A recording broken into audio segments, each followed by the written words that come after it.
भारत में एक नई सांस्कृतिक अवहेलना के 3 संकेत राजनीति।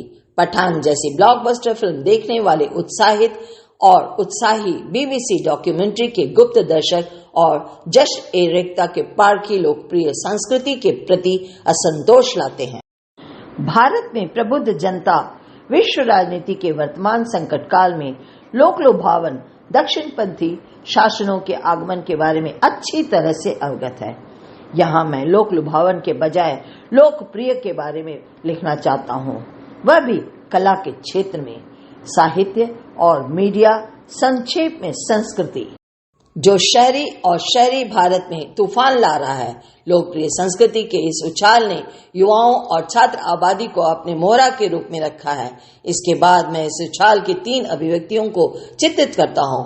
बॉलीवुड फिल्म पठान, प्रतिबंध पर विरोध और कामोबेश खुले तौर पर बीबीसी की documentary India and the Modi question को खुले तौर पर देखना और अंत में एक मोहक माहौल उर्दू साहित्य महोत्सव जश्न ए रेख्ता, जिसमें मैं पिछले साल के अंत में दिल्ली में शामिल हुआ था। इन तीनों घटनाओं में प्रत्येक सांस्कृतिक असंतोष और अवज्ञा का एक बड़ा पोस्टर है। फिल्म पठान हमारे देश में सांप्रदायिकता और राष्ट्रवाद के अब तक के जर्जर और दोहराव वाले आख्यानों को बड़े करीने से दरकिनारा कर दिया। सबसे पहले नायक शाहरुख खान एक अनाथ हैं, अस्पष्ट रूप से तो न हिंदू हैं न मुस्लिम, जिसने पश्तून ग्रामीणों को बचाने के लिए वीरतापूर्वक कार्य के लिए खुद को पठान की उपाधि दे दी। फिल्म के लिए न तो कोई भौगोलिक रूप में कोई अनिर्दिष्ट क्षेत्र और न ही इस चरित्र का धर्म महत्वपूर्ण, बल्कि मोनिकर पठान भारत और पाकिस्तान के संबंध में उसकी तटस्थ जातीयता का प्रतीक है। फिर भारत सीमा के दोनों ओर गुडीज और बैडीज हैं और फिल्म के संदेश के अर्धस्पष्ट रूप से पारलौकिक वैश्विक उद्गम को बढ़ाने के लिए यह मानवता है। बड़े पैमाने पर जो लोग फिल्म के संदेश को सहेज गए हैं, उपसंहार, अभूतपूर्व बॉक्स ऑफिस हत्याएं, यह बनाई गई फिल्म राष्ट्रवाद के एक विस्तृत और थोपे गए आख्यान के दर्शकों की थकान की याद दिलाती है और इसके स्थान पर दिलचस्प और शानदार मनोरंजन पेश करती है।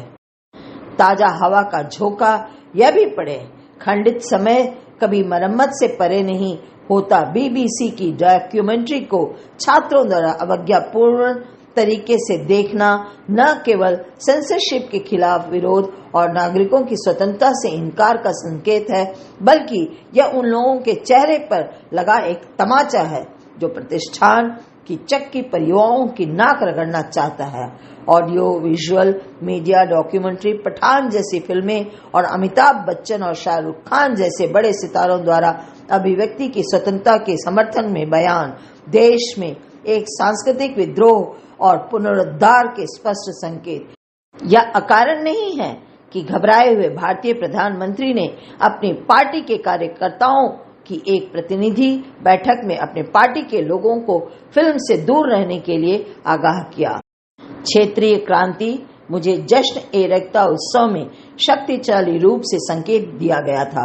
मुस्लिम और गैर मुस्लिम युवाओं की भीड़ में कंधे से कंधा मिलाकर चल रही थी। उन्होंने संयुक्त रूप से उर्दू पाठ के भाषणों का आनंद लिया। उल्लेखनीय बात यह थी कि उर्दू किताबें, वह भी देवनागरी लिपि में बेचने वाले बुक सेलर्स की तुलना में, क्षेत्रीय क्रांति मुझे जश्न ए रेख्ता उत्सव में शक्तिशाली रूप से संकेत दिया गया था। मुस्लिम और गैर मुस्लिम युवाओं की भीड़ में कंधे से कंधा मिलाकर चल रही थी। उन्होंने संयुक्त रूप से उर्दू पाठ के भाषणों का आनंद लिया। उल्लेखनीय बात यह थी कि उर्दू किताबें, वह भी देवनागरी लिपि में बेचने वाले बुक सेलर्स की तुलना में, क्षेत्रीय क्रांति मुझे जश्न ए रेख्ता उत्सव में शक्तिशाली रूप से संकेत दिया गया था। मुस्लिम और गैर मुस्लिम युवाओं की भीड़ में कंधे से कंधा मिलाकर चल रही थी। उन्होंने संयुक्त रूप से उर्दू पाठ के भाषणों का आनंद लिया। उल्लेखनीय बात यह थी कि उर्दू किताबें, वह भी देवनागरी लिपि में बेचने वाले बुक सेलर्स की तुलना में ईटिंग जॉइंट्स के संरक्षक अपेक्षाकृत बहुत कम थे। जब कोई मुस्लिम अल्पसंख्यकों को धमकाने और कलंकित करने के लिए राज्य के अधिकारियों द्वारा अब तक के जाने माने दमनकारी कदमों पर विचार करता है तो यह त्योहार सांस्कृतिक प्रतिरोध के तमाशे से कम नहीं था। हिंदुत्व के स्वयंभू द्वारपालों के अनुसार पठान जैसे ब्लॉकबस्टर फिल्म के उत्साही दर्शक BBC डॉक्यूमेंट्री के गुप्त दर्शक और जश्न रक्ता के पारखी उन शक्तियों द्वारा सहायता प्राप्त और अपमानित हैं जो दिव्यांग हों, जिन्हें दंडित करने और न्याय के कटघरे में खड़ा करने की जरूरत है। दूसरी ओर मेरे लिए वे भारत में उन ईरानी क्रांतिकारियों को समयोचित याद दिलाते हैं जिनके लिए मिशेल फौकॉल्ट ने राज्य सत्ता के खिलाफ जमकर लिखा था। नए दृश्य, मीडिया और घटनाओं के इन पैरोकारों ने के लिए हमारे विरोध करने वाले युवा और उनके साथी तथाकथित जेल में बंद शहरी नक्सल फौकॉल्ट का संदेश है। जब कुछ विलक्षण उत्पन्न होता है तो सम्मान करना चाहिए, हठी होना चाहिए। जब शक्ति सार्वभौमिक के खिलाफ अपराध करती है, नए विरोध एक ऐसी पृष्ठभूमि के खिलाफ पैदा होते हैं जिसे रविंद्रनाथ टैगोर ने इतनी दूर से उकेरा था जब उन्होंने लिखा था कि एक देश केवल मृण्मय नहीं, यह चिन्मय है। हिंदुस्तान के मेरे दोस्तों, अब अनुमति दें उमा प्रभाकरण को, फिर मिलूंगी इसी तरह नई खबर के साथ। तब तक करते रहें काम और सुनते रहें रेडियो हिंदुस्तान। नमस्कार।